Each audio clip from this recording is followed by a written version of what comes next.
We are now joined by the head coach of the Miami Hurricanes, Mario Cristobal. Coach, it's been a while. Good to see you again, brother. Hey, I want to know, do you still have the same routine? Is the Cuban coffee different in Miami?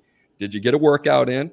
And how many players and families did you text this morning? That's what I want to know. It's 11 o'clock Eastern time, so I know you're probably hovering around what, 75? It's like the early evening by now for us, right? But the coffee is different. This is, we're closer to the motherland of the best coffee in the world. So all in all, it's the routine is the same. So it is certainly a high octane operation, and it's blessed to be around some awesome dudes. You were part of that, man. You were, you were ready to get me out. You were ready to calm me down and get me off the coffee. I tried, man. I tried, but that's a difficult task. Coach, it's been a busy off season for you, and I just wanted to ask you straight off the bat. I mean, how do you balance two new coordinators, a couple new position hires, and then the vision for you building this team? And it's a talent acquisition business. We used to talk about it all the time, right? In terms of being able to stack this talent year in and year out, and that's the number one goal for you. But being able to balance that with hires and the amount of staffing turnover that had to take place this season. What's that been like for you going into year two at Miami? Well, I think, and obviously we had a chance to work together. So, that you really want to be prepared every offseason for turnover. And on both your roster, the way the transfer portal works nowadays. And certainly with, the college calendar is so busy that you're expecting some NFL departures too. The grass is a little bit greener sometimes now in the NFL due to the different calendar. So, but also in analyzing what we have to do, we had to make some changes philosophically as we continue to build our program to what we want it to be.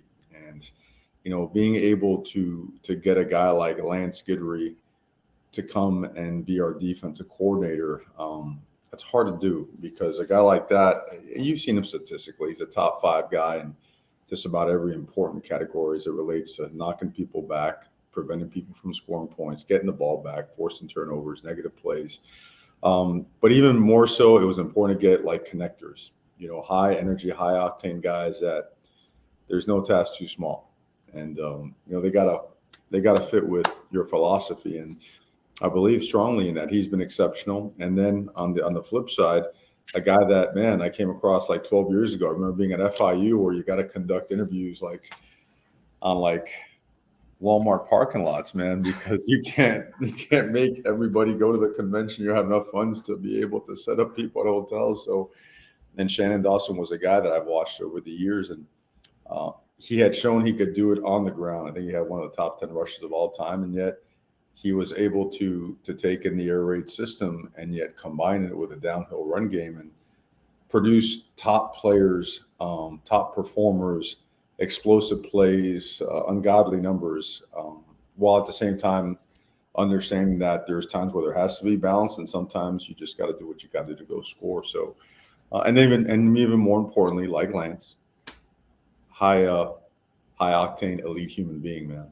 So we've been blessed. There's some more guys. You've probably seen a couple of the hires that we've had recently, and we're lucky being at Miami. People want to be here, and I feel really strongly that we've got the right ones. Mario, you kind of touched on this with Lance and Shannon. Anything that really stood out in this interview process with them, and I guess with Shannon, balanced offense, but he does like to throw it around. We saw what he did with Clayton Tune. You got a pretty good quarterback there in Tyler Van Dyke. So, what do you think he could do maybe for TVD? Yeah, it fits where we are roster-wise. It really does.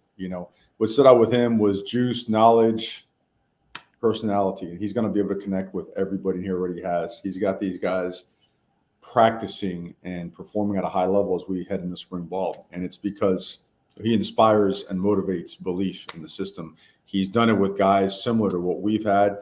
And now we've fortified this offensive line where we look very different up front right now.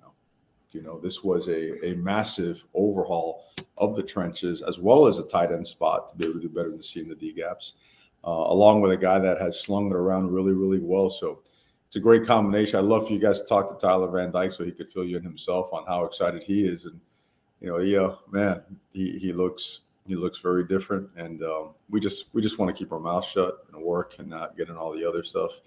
But the excitement is high for the right reasons. Coach, I want to talk about this 2023 signing class ranked in the top 10, finished number 7. Really talented, a lot of places to start. But I want to start with the quarterback, Emory Williams. I know you and I kind of talked over the offseason, Mhm. and you hit me up. You said, have you watched this dude? You know, I got to see him work out. And I know as you went through the process, you start to kind of really admire him more and more. He's on campus right now. Can you talk a little bit about the evaluation process with Emory Williams and the conviction for you guys to pull the trigger? And obviously, there's a lot of confidence in you, in Emory Williams, and his future in the program. No, without a doubt, and I appreciate, your feedback on him. I know you had a chance to watch him. What stuck out about him is that, when you looked at him completion percentage wise, it was solid. But then you jump on the tape and you realize, whoa, he's slinging it around really, really good. He understands protections. He's going to the right place with the ball. He's making good decisions. Sometimes his supporting cast can't catch up with him, and you have to take that into account. And his throws aren't bubbles and screens. He's getting the ball down the field, So we had to bring him in, saw his GPA was off the charts, heard all kinds of great things. And when we had camp, it was quite a performance now. And I think he duplicated that at the Elite 11 as well. And his desire, his hunger to just perfect example. They had a game that was rained out, lightning storm. And all his guys wanted to go home. That guy kept them in the gym, and made them just go through the entire game, almost had his own practice, right? If they lost a game, man, he was torn apart like you could never, like you want your competitors to be. In other words, he had all the right stuff. So, brother, he's exactly what we look for in a quarterback. Feedback I've heard on him, like he's a film junkie, get him a whiteboard, loves it. And his highlight tape, if you watch it, he breaks down the play before it happens. I've never seen anything like it. Mario, you keep bringing up the offensive line, rebuilding that. Obviously, the two kind of gems of the class, and it's a really talented and deep class, but it's the offensive lineman, Mawagoa, Pancake Honcho, Sampson. What do you see in these two? Do you think they could be on the field in 2023? And do they compare to some of these other linemen that you've played as freshmen in the past at previous stops there at Oregon and Alabama? Oh yeah, no, they certainly do. They really. It's called what it is. You can't run plays unless you can block people, man. There's some beautiful things run up in these playbooks, right? And if those guys up front ain't putting their bodies and hands on people, you might as well take those papers and throw them away. These guys are that. They're long, athletic, explosive. They're here. We still have a couple guys that ain't here yet. Frankie isn't here to allow, and neither is Tommy Kinsler, which are two monstrosities, a couple human eclipses there. But these guys are here, as well as Antonio Tripp, and then Javion Cohen is here, as well as Matt Lee. So, and the guys that you mentioned, yeah, they're about as elite a freshman as you can find. They're 6'5.5" plus, up to maybe 6'6.5", teetering on 7. They're both in the 325 to 335 range. Their body fats were really good. They were impressive. They were at 18.4 and 18. I had the paper here. I want to give you exact details. 18.4 and 18.9. I won't say who was chubbier than who, so we'll get on there about that. But and then their GPS numbers, their ability to retain information, their ability to drill transfer, to actual reps out there while they're working out doing stuff is really, really impressive. Powerful guys, smart guys. They'll be in the mix. They're getting great mentorship from older guys like Inez Cooper, who was a gem from last year. Cooper, remember him? All right, Pleasant Grove, Alabama. And Jalen Rivers, and those guys are doing a great job with these young cats. Coach, I want to follow up on Francis Mauigoa because Andrew and I have kind of talked about this a little bit. And, he comes over to IMG and he kind of gets this raw label early as like a sophomore.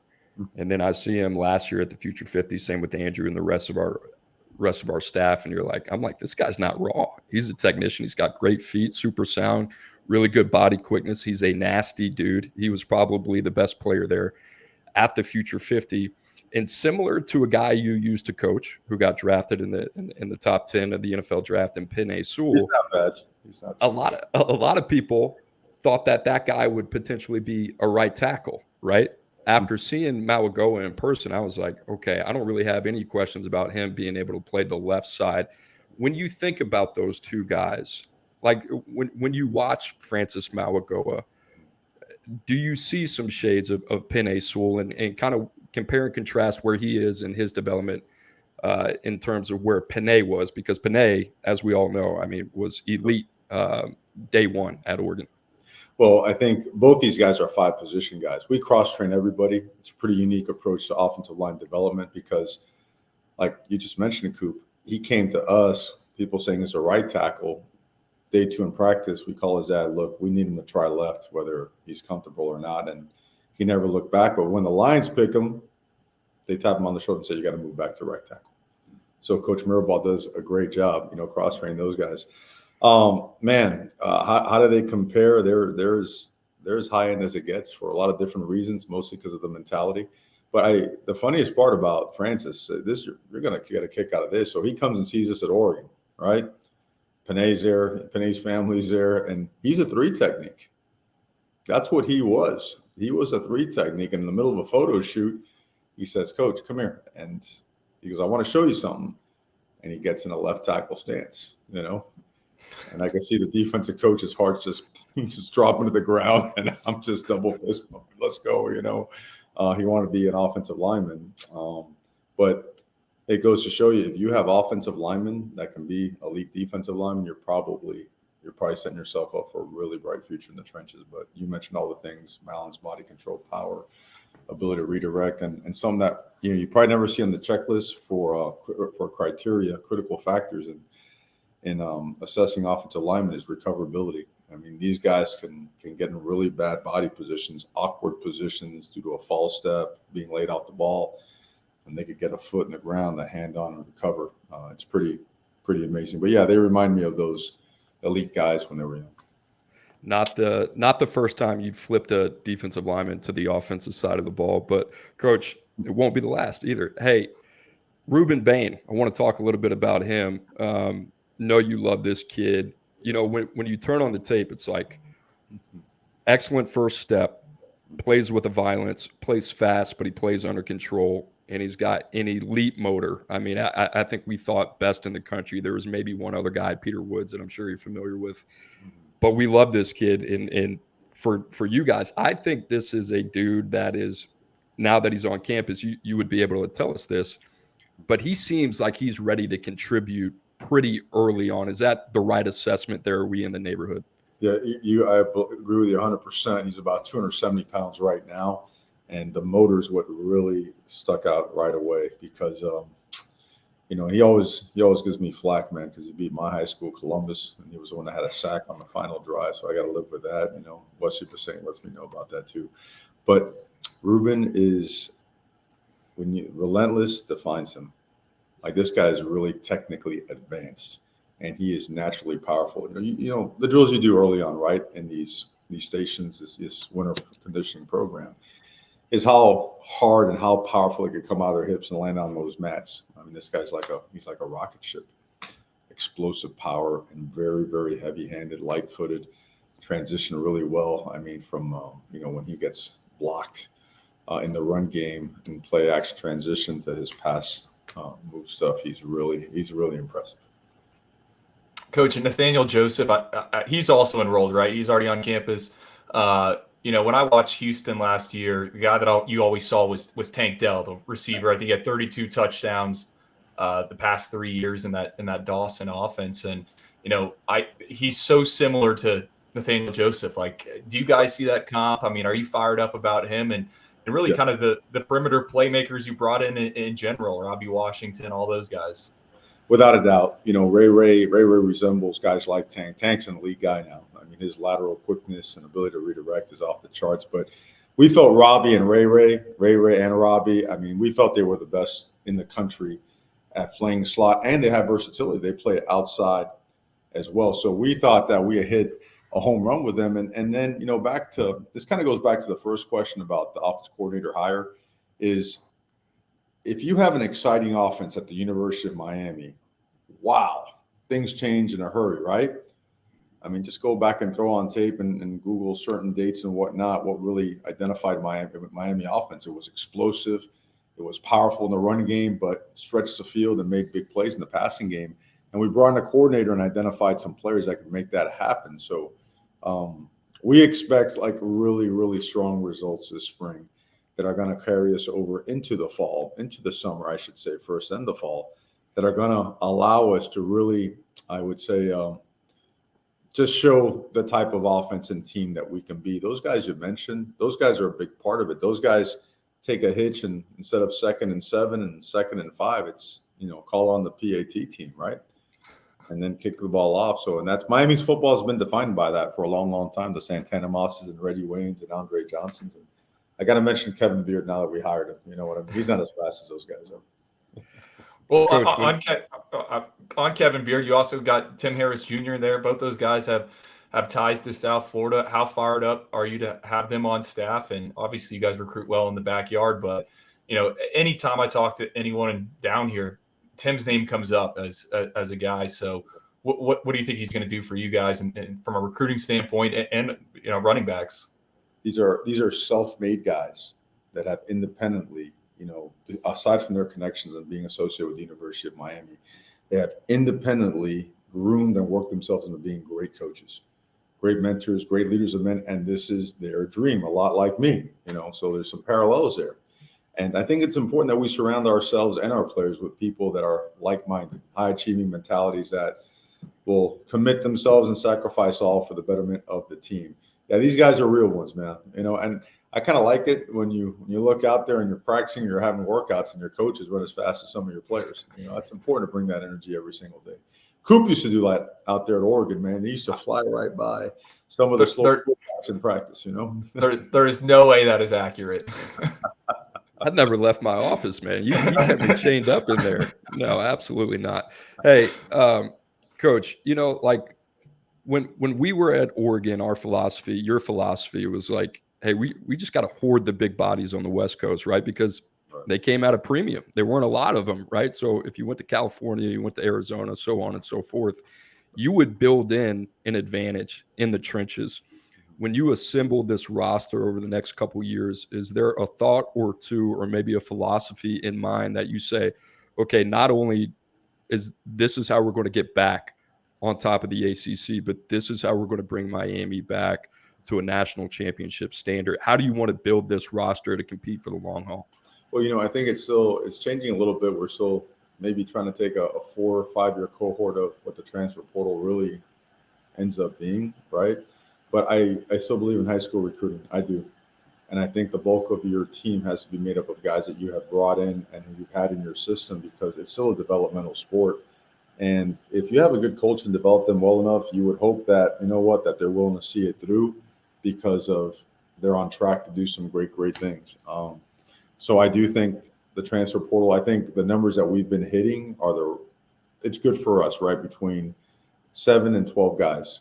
Because typically you will have, anywhere between those numbers of areas where you've had an injury, or you lack experience, or you need an impact player, and guys in the portal, you want to go get one if he can immediately make an impact, just like a junior college player, right? You don't go and recruit a junior college player unless he can right away be an impactful guy and compete for a starting spot. So I don't think it's changed much, Coop. I think I think we stick by those principles. You prepare for 2 windows. You prepare for a transfer portal window in the winter, and then you also look at your roster and you keep assessing throughout the spring.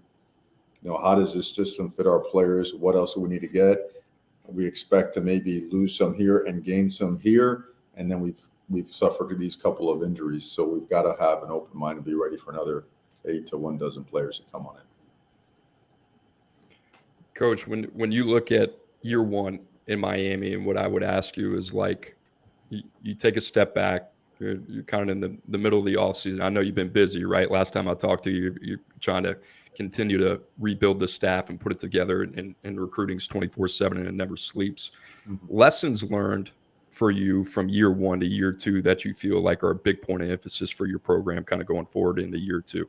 No doubt. Always learning, man. I thought it was interesting. We were when we chose to come to Miami, I was sitting there looking at my wife, and I'm like, we spent the last 10 years either playing in a national title, playing in the playoffs, playing for a conference title, albeit 1 year, and we have to rebuild the program. We saw the place where I played, my favorite place in the entire world, go through its worst stretch of draft picks and arguably its worst stretch of recruiting and culture. And we knew the challenges that were going to come with it. And it's like, that's okay. That's part of it. There's a reason we've been given this unbelievable privilege and opportunity. Let's not look at the negative things. Let's just go to work and realize, you know what, there's going to be some lumps that come with it. And once you're in it, you start realizing, okay, we had a vision, but sometimes along the way, man, you got to still find ways to adapt because no matter how hard you want a system to work, if you don't have the pieces in place, it's not going to go so well. And then you suffer the reality of having a thin roster or a lack of depth. What do you learn from that? Get it done in the offseason and find some depth, make sure that you don't put yourself in that situation, because that's probably the hardest thing that you got to overcome. And we went through it, and you got to own it and look at it, assess it, and say, hey, man, you know what? It's ours. Let's own it as an entire organization, starting with myself. And let's just shut our mouths. Let's go work. Let's go get better. Nothing can affect in any way, shape, or form what's going on here. We're building a championship program, one piece at a time. And when you come on down, check it out, I think you'll feel the vibe right away when you walk in the building. Coach, last question for you, and then we'll get you out of here. I know you're a busy man, but there's been recently, like in the last couple of weeks, it seems kind of more abundantly clear than it has been.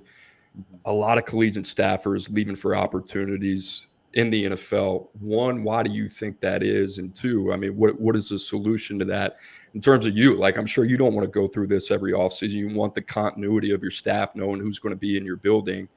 When these opportunities are here, we know about the NCAA recruiting calendar, and it's 24/7 and it's nonstop. But just your thoughts on that and maybe where you see that going. I'm on the opposite, and I like it. And I'll say why. I think every elite organization has its like weeding out process. And maybe weeding out is not the right term. I just, to be really good in college football, you've got to be committed to a calendar that is as challenging as it gets, brother. Say goodbye to weddings and parties and birthdays and all that other stuff, and know that the month of June, it is a beast. When I say a beast, I mean it'll come on, man, think about it. Satellite camps, your camps, junior days, unofficial visits, official visits, youth camps, I mean, name it, right? And then you still got to prepare for a certain opponent. So I I think it helps you identify and find people that really, really, really want to be in it, because if they can get through that, it's almost like, like boot camp. You really want guys that are really going to want to be in the trenches going forward, because until they change the calendar, I mean, the work is the work, right? It's got to be done. So, and again, man, I can't imagine the NFL calendar isn't as challenging for the most part, minus the offseason, right? That's the part that I think gets everybody. I love recruiting, and I want to be around people that love recruiting. Coach Saban used to say it all the time, right? Why draft one guy in the first round where you can, if you do it right, recruit yourself, a half dozen. Is that always perfect? No, but I like the people part of it. I love my high school coach, man. I love everything that he taught me, and man, I want to have the same impact that he had on us. I want to have that on our players, and you got to do that through connecting and investing, man. You got to invest time. Hey, getting dudes, man. 24/7, 365. It takes what it takes. You know what I'm saying? Hey, Coach Cristobal, we appreciate you joining us. You are welcome back anytime, my man. It was a lot of fun. Coach, appreciate you. Appreciate you guys, man. Have a great one. All right, man. Take care.